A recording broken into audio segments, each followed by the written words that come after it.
I should have known something was off about Juniper. For starters, her name was Juniper.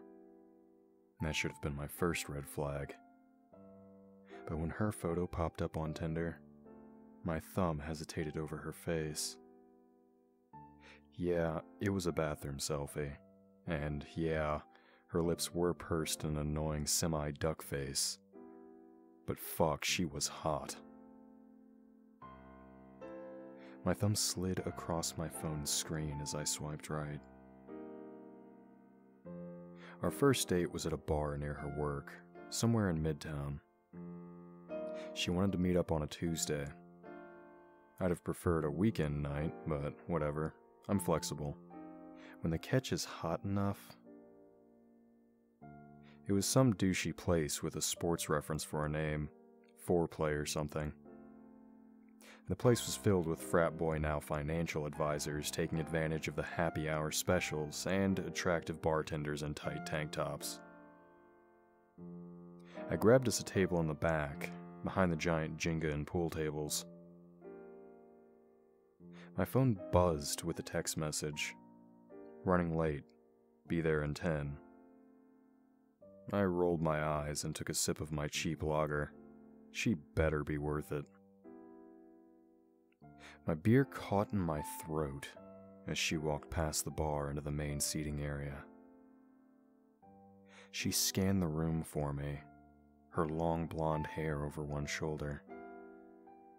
She wore a fitted button-up shirt, unbuttoned at the top, and a pencil skirt. Her long, thin legs ended in a pair of pink pumps. A little bit of spice in an otherwise fairly conservative business outfit. I felt my groin warm as my eyes lingered on her calves. Her face lit up with recognition when she caught my gaze. Her Tinder picture didn't do her justice. Her nose and chin were round, her face an oval with a slight widow's peak. Her lips were full and rosy pink. Her blue eyes wide with excitement. I raised my glass and smiled my most charming first date smile. 5 hours later, I lay in her bed, empty and satisfied. Overall, a decent first date. As I listened to the water running from Juniper's bathroom, I decided with drowsy comfort that she would make a great sacrifice. We dated for a few months. Juniper was hot, cheeky, and wild in the bedroom. Things were going great. Until she invited me to her parents' cabin for Christmas. My father passed away earlier that year, so no one was waiting for me. I had to keep Juniper close for this year's offering, and I figured it was the season of family. As they say, the more the merrier. We weren't able to drive up to her family cabin till Christmas Eve. Juniper worked as a legal secretary, and the office didn't give her much time off, so it wasn't till around 3 p.m. before we were loading Juniper's luxury crossover. It's okay, I thought. Still plenty of time. She wove the car through snowy back roads and explained to me what a snow tire was. I had only recently moved up north from Florida, and I thanked Christ she didn't ask me to help drive. But I had never seen snow before, and its beauty struck me. I watched out the window as we passed the sparkling white landscape, mesmerized. Her parents, both lawyers, were loaded, so I don't know why I was surprised when we pulled up to the family cabin. The 2-story mini-mansion was built from polished wood and stone. Large columns stretched up from the ground to the roof, creating a sharp awning that sheltered the double-glass front doors and floor-to-ceiling windows that spotted the modern exterior. Juniper parked her car at the top of the driveway, expressing obvious annoyance that all 3 spaces in the garage were already taken by her parents' and sister's cars. I peered out the passenger window at the house. Large, soft snowflakes fell lazily to the ground, illuminated by 2 spotlights shining from the front yard to the cabin's facade. The light reflected off the snow, giving it the illusion that the heavens were raining gold. Wow, I know I'm from Florida, but... I paused. This isn't really what I was picturing. Juniper lowered the wheel to get a better look at her family home. Her face glowed in the warm light from outside. She chuckled. Yeah, I know. But don't be fooled, it's not all fancy. She eyed me mischievously.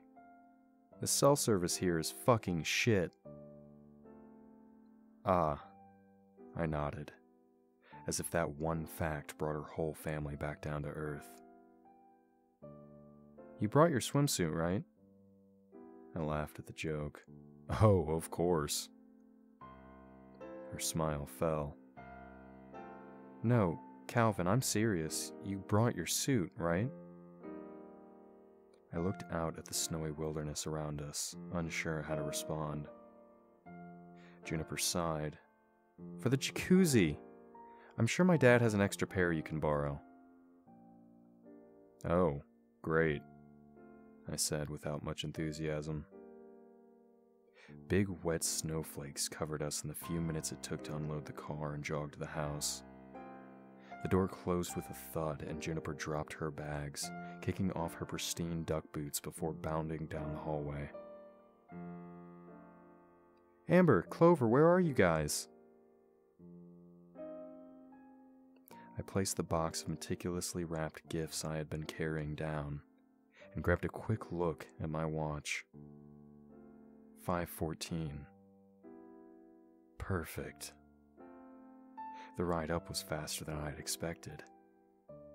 Still plenty of time. I looked around to see that I was standing in an entrance room. The wood floor and walls glowed with the yellow light radiating from a large chandelier hanging above my head. It was made of light gray branches braided around each other, their bark smooth and manicured as if they had naturally grown like that. Feminine squeals rang down the hall from the back of the house. I stood there, awkwardly unsure what to do. At least I looked the part. Juniper, dissatisfied with my wardrobe, had bought me a tan wool coat. She explained that my faded leather jacket was neither weather appropriate nor fashionable. I had moved up to the city during the summer, and my closet hadn't been prepared for the blistering winds and snow of the north. I'm lucky I had Juniper to help with that, at least according to her. Snow clung to the shoulders of the department store coat as the warmth of the house embraced me. I could feel the chilly wetness of melting snow sneak into my knit beanie. A matching scarf was wrapped around my neck, the fibers clinging to my moist lips unpleasantly. I grabbed at the scarf with my gloved hand and pulled. In my defense, I wasn't used to the lack of individual fingers and the clumsiness of a hand wrapped in thick wool. I had half of the unwieldy piece of clothing in one hand, while the other hugged my throat tightly when the Mills family entered. Oh no, baby! Juniper's voice was filled with amusement as she rushed to help me. She took the scarf and carefully untangled it from my neck. A gravelly voice boomed, filling the space. June mentioned you were from the South. Guess you guys don't really need winter accessories down there, huh? Juniper continued to help me undress out of my winter outwear as I turned. Behind her stood a beast of a man. He towered over my 5'11" frame, his shoulders broader than a football player's. His beard was thick yet neatly trimmed. He wore a fitted flannel shirt and pressed jeans, making him look more like a lumberjack who muddled for LL Bean on his off days than a lawyer. My mouth hung open for a moment before I regained my composure. "Mr. Mills, it's nice to meet you." I extended my hand around Juniper, who was still working on my coat. "I'm Calvin." Matthias. He roared joyously, pushing Juniper out of the way as he pulled me into a tight embrace. My body was engulfed by his meaty chest. I'm not ashamed to admit it. It was the best hug of my life, comforting and warm. For a moment, I forgot about the greater good, my purpose in life, my father. It was like being suspended in a vat of Christmas and love. He let go of me and I stepped back, noticing for the first time the two figures behind him. "Calvin, these are my sisters, Clover and Amber," Juniper said, beaming from me to them. Juniper was the middle daughter of 3. Clover, at 29, was the eldest, and Amber, at 22, was the youngest. The only thing the sisters had in common was that they were 3 of the most gorgeous women I had ever seen in my life.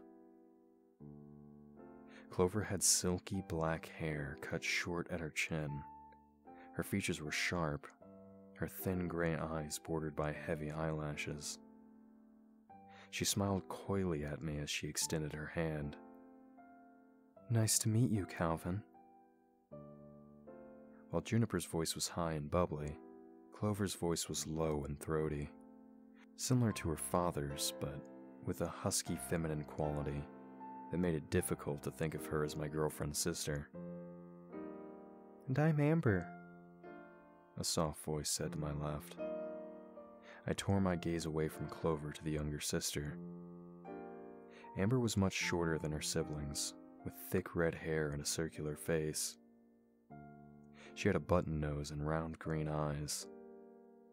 She looked like she had stepped out of an Irish folktale. Amber contrasted sharply with her sisters. Juniper was tall and had an athletic build, tight but soft, firm and preppy like a cheerleader. Clover was tall and thin, angles and bite.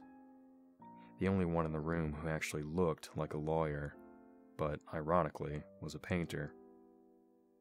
And Amber, well, let's just say Amber's curves swelled and ebbed in all the right places. A sailor could get lost exploring those rolling waves. I smiled and took her hand. "It's a pleasure to meet you." Juniper didn't talk about her family much, and I knew well enough not to ask, but I made a mental note to discreetly broach the subject of whether her and her sisters all had the same parents. "Where's Mrs. Mills?" Matthias' smile wavered. She had to run an errand."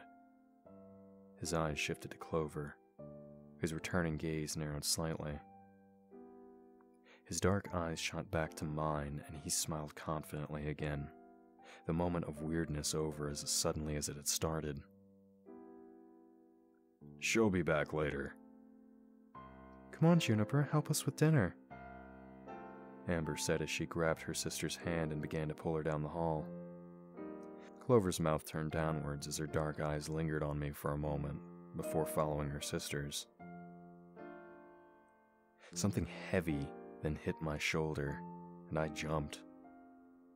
Matthias had clapped his huge hand onto my back. "Let me tell you, it's nice to have a man to talk with. I'm always surrounded by women." He laughed a low, good-hearted growl as he led me into the other room. We entered a cavernous living room, the ceiling arching high above us. Several thick, naked wood beams held it up. A large red oriental rug stretched from wall to wall, complementing the forest green walls well.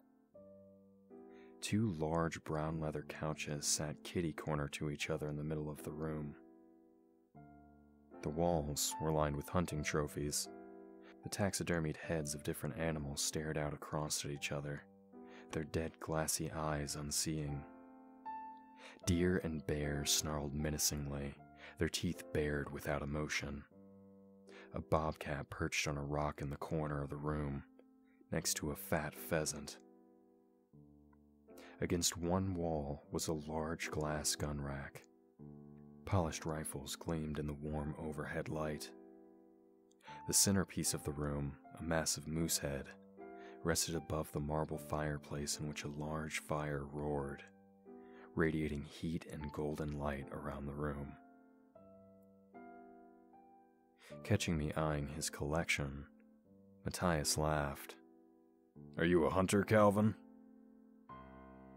I thought for a second before carefully choosing my next words. My father and I used to go hunting once a year together.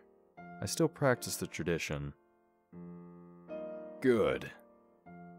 His deep voice resonated with the warmth of the fireplace, creating an atmosphere of masculine comfort and safety. I like a man who hunts. I smiled at him and nodded, unsure how to respond. Sit down, he ordered as he fell onto one of the couches. I obliged, sitting on the other couch facing him as I prepared for the inevitable father-boyfriend interview. Calvin. He rolled my name around his tongue experimentally as he eyed me. That's a Protestant name, isn't it? I stammered, taken off guard. Yeah, I guess so. Matthias leaned forward, resting his forearm against his thigh. Do you believe in God, Calvin? The line of questioning was going down a dark path I had not expected.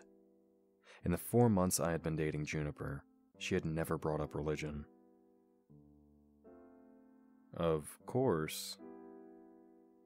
My answer was slow and deliberate. Matthias nodded, his eyes narrowing at me. God is the most important thing to this family. The Mills clan walks close with him. We are his servants, and we take that role very seriously. I nodded. My family believed the same. We were very devout. Were? Matthias asked. My father died this past February. I never knew my mother, but my dad raised me to be fearful of God. And what do you believe now? I hesitated. I still practice. You can be honest with me, Calvin. Matthias sat back into the thick leather couch. I won't tell Juniper not to date you because of your religious beliefs, or lack thereof. He laughed, as if the last part was a joke. I smiled at him. I'll admit, I don't follow the more embellished of the ceremonies my father taught me, but I still believe in his words and actions. He nodded. I can respect that.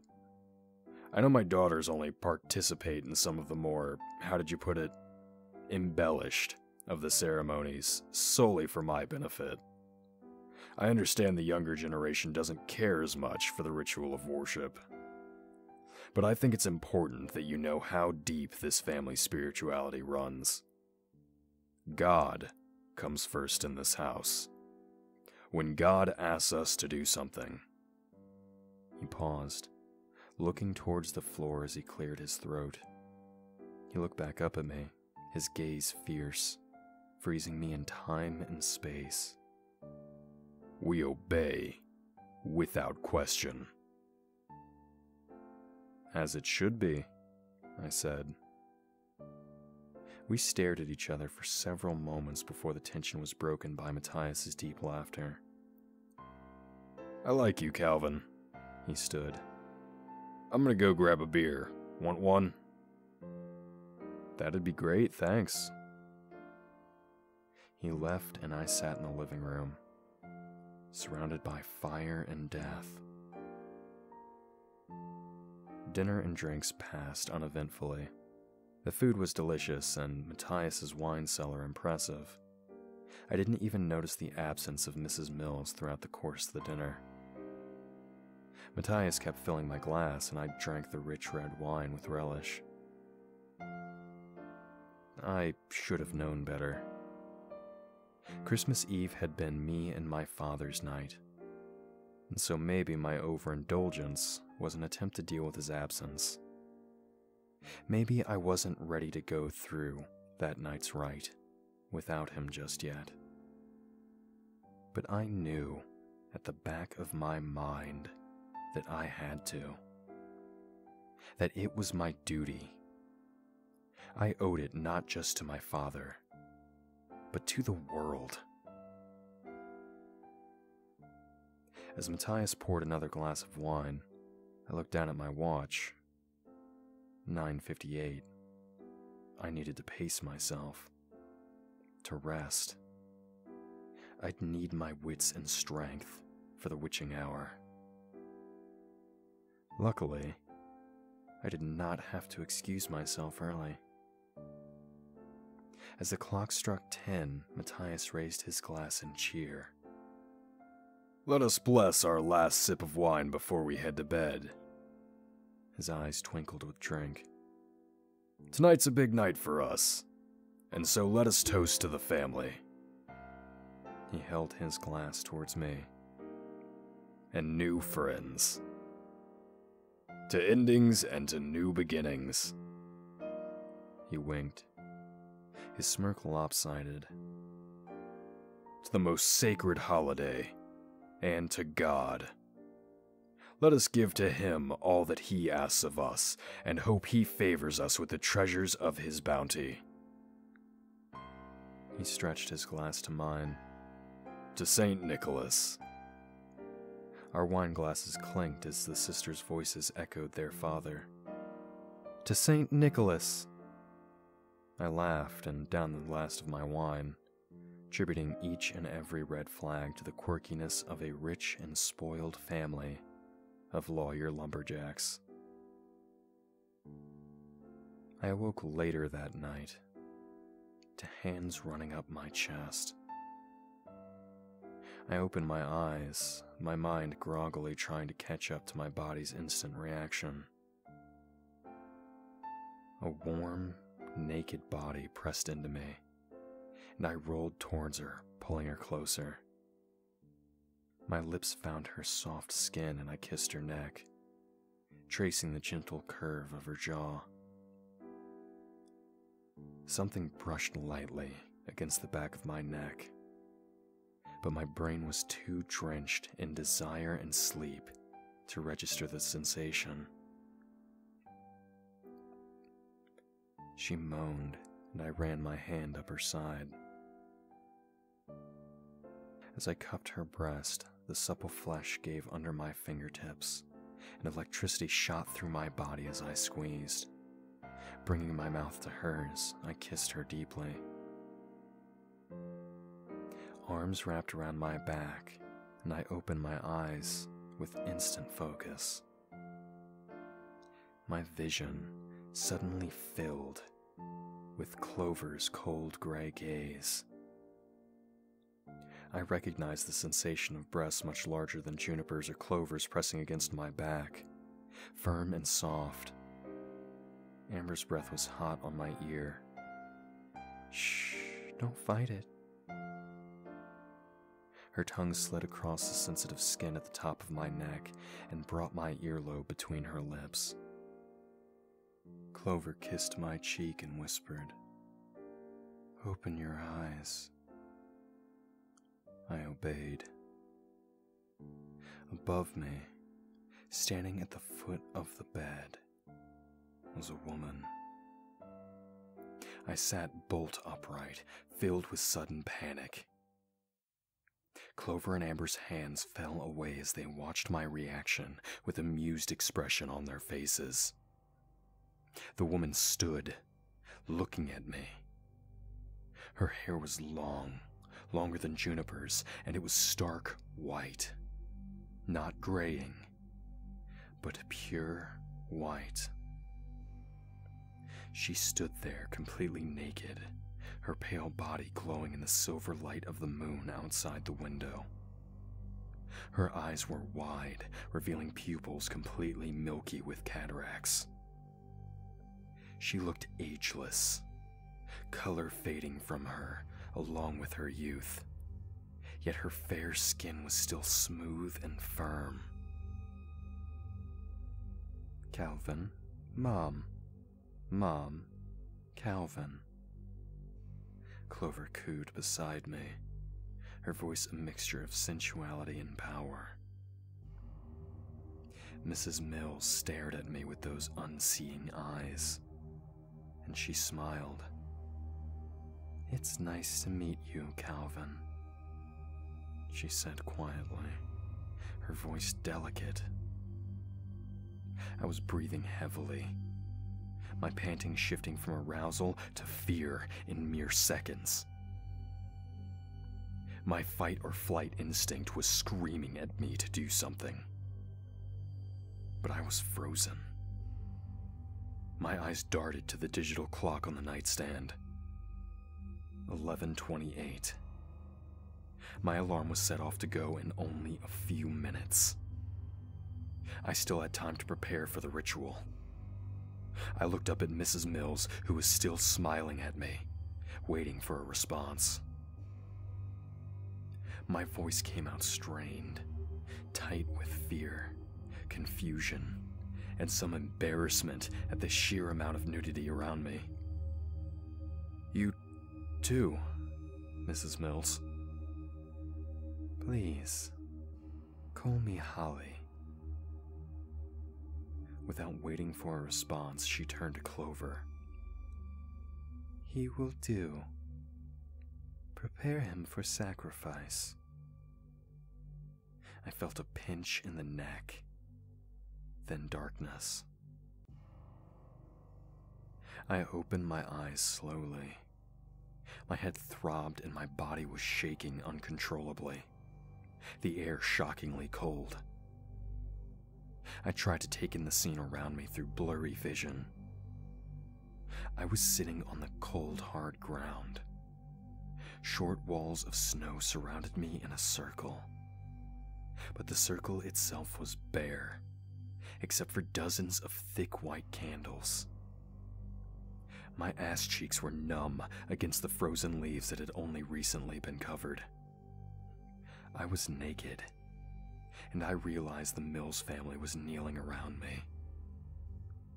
Juniper and her sisters swayed in the chill night air, the slowly falling snow soaking into the delicate fabric of their nightgowns. They chanted together, their voices joining in a chorus of a German-sounding dialect I did not recognize. Directly in front of me stood Matthias, his hands clasped in front of him, as if in prayer. A black, crooked dagger jutted out from his grasp towards his face. "Jesus fuck, what time is it?" I thought as I tried to stand, but my hands were tied behind my back. A creature stepped out from the chilly darkness and into the circle. Looming above me was a reindeer, Holly straddling its back. She wore a long, flowing white gown. A crown of icicles were perched on her forehead as she looked down, her white eyes glowing in the candlelight. Contrasting starkly to Holly's disturbing beauty, the reindeer was twisted and distorted. It looked more like someone's idea of a sick joke than a living animal. Instead of standing on hooves, the deer's legs' bones protruded from the ends of red oozing stumps. Bloody velvet hung loosely from the white bones in flesh stripes. Its face was dirty and blackened with what looked like charcoal. A long, black tongue lolled out of its mouth between 2 rows of human teeth. I squirmed in the rope that bound me, trying to pull its knot loose. Juniper and I had been playing with bondage in the bedroom, and I knew her style. It wouldn't take me long to undo anything she had done, and my adrenaline silenced any doubt that it could have been any one of the other 4 family members. A creature stepped forward towards me as I spoke. It exposed ankle bone, pressing into the frozen earth with a dull crutch. I am the soul of Saint Nicholas. It roared, its voice cracking through the air like thunder. I paused my squirming. I'm sorry. What? You heard him, mortal, Holly shrieked. Her voice had lost its fragile air from before. It was now dry and harsh, like paper crinkling into a ball, or wood crackling as fire bites into it. It didn't sound real. More like a demon's voice than a human's. Like a succubus or siren, high-pitched and flittering. The cackle of an evil witch. My fight against the rope renewed with desperate determination.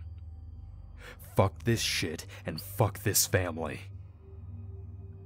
The reindeer snickered quietly before beginning to speak again. I am weak and old, but fresh blood will wash me anew. His eyes glowed like burning coals. O Saint Nicholas, we worship thee. The voice of the Mills family rose above the circle, their eyes closed with intense concentration. Matthias continued. We call upon the witching hour to bring our deity new life. Let Saint Nicholas live again, the daughters chanted. The rope fell loosely from the wrists, and I silently thanked my now ex-girlfriend's crappy survival skills. I jumped up, naked and filled with a fury that easily squashed all self-doubt I had going into this cursed holiday. My father's death was far from my mind, replaced with hatred. Matthias's eyes shot open. His daughters' chanting faded as they looked from him to me to the god before us. I looked at my watch, 11:58. I sighed with relief. Witching hour wasn't for another 3 hours. I had plenty of time to deal with the Mills shenanigans before it was too late to complete the ritual. The reindeer, who stood almost a foot beneath me, smiled. Oh, the foolish confidence of the son charged with the burden of the father, he bellowed, his voice deep and impressive. I looked down at him, our eyes locking. What did you say? The deer began to paw the ground, shifting right and left. He looked like a child doing the pee-pee dance. Oh, look at me, he said in a mocking tone. I'm Calvin, and I'm an orphan. My daddy entrusted me with our family's sacred duty, but I'm scared. The reindeer shook its head dramatically with each word. If only Daddy was here to help me kill these people. Holly's anger faltered on her face. She was confused as well. This behavior, apparently, was not what the Mills family expected from their god. What the? Matthias stood, his face twisted in confusion. Get the fuck off me, lady! The reindeer bucked, and Holly fell to the ground with a painful thud. Matthias reached out and quickly pulled her towards him. His daughters were now cowering at his sides. All malice and power gone from their faces, replaced with utter confusion. How do you like it, fucking assholes? The reindeer continued. Luckily for little Calvin, the Mills are too dumb to know that the witching hour isn't midnight. Little Calvin still has hours to kill all of them, and burn their black little hearts in a fire born of coal and pine. He stopped his dance, his face becoming stern again. You must have been thrilled when you were brought to the woods. No fake Christmas for Florida boy, oh no. No mail-order pine needles and coal for Daddy's little boy. No, you thought coming up north was the right thing to do. Not like Daddy made you live somewhere where it didn't snow for a reason. I spat at the ground and looked to the Mills. This isn't fucking Santa Claus, you dim fucks. The reindeer took a step towards me. Do you believe in fate, Calvin? I looked down at him. How did you find me? How? How are you even mortal? He leaned forward, his dead animal lips hovering by my face. I followed you, Calvin. I could smell your hunter's scent in the snow, and I followed it. He stepped back and looked up at me, smirking. I found the same idiots I knew you would. A little early Christmas gift, just for you. His tongue stretched out towards me. I flinched as the dry, leathery skin touched my face, caressing me. It smelt of dried fish and dirt.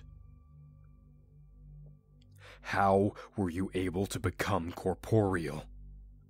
I asked, shooing his tongue away from me. It fell lifeless, hanging in front of him uselessly. He turned his head to look at the Mills family, who stood behind him, mouths agape. Juniper's mascara ran, and she cried, confused at the scene in front of her. My mind shot back to Matthias's gun rack, his hunting trophies on the wall. Oh, God. He made this vessel for you? Fucking sick, man. The reindeer shrugged, or at least, he lifted his shoulders in what could be interpreted as a shrug. So what now? Are you gonna kill me? Not tonight, Calvin. He winked. I looked down at my watch. 1:15. I still have 2 hours to perform the ritual. There was a hiss around me, like sand flowing. I looked up to see a pile of black where the Mills family had been seconds before.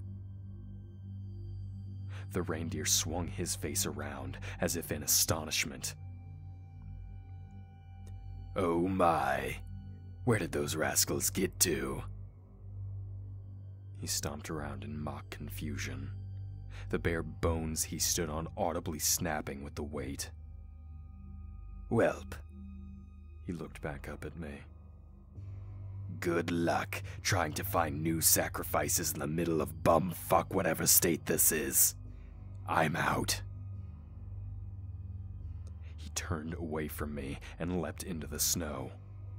He bounded deeper into the woods, his legs spasming in front of him as if he didn't have the right number of knees. See you next Christmas Eve, motherfucker, he said over his shoulder. as he disappeared from sight. And now, because of the idiocy of one family, my legacy has died. For the first time in 200 years, my bloodline has failed in our sacred duty. And for that, I apologize. I have failed you. There were so many signs, so many red flags. I should have known. So here's a warning. The last thing I can offer you in my father's name. This Christmas Eve, make sure to lock your doors and windows.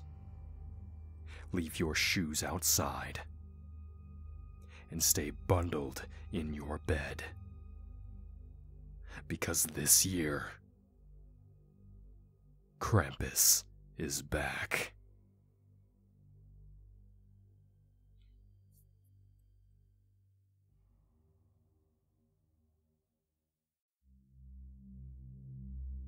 Chronicler here. We here at Creepy Spaghet would like to thank Melting Alphabet and Jessica Charle for allowing us to tell their story. If you enjoyed this story, be sure to subscribe to stay updated on these terrible tales. And make sure to check out the author in the links below. If you're interested in having your story narrated, be sure to reach out to our humble overseer, as he continues his journey to pull the darkest stories from the infinite depths of the internet. Merry Christmas, fiends. And remember, we are darkness.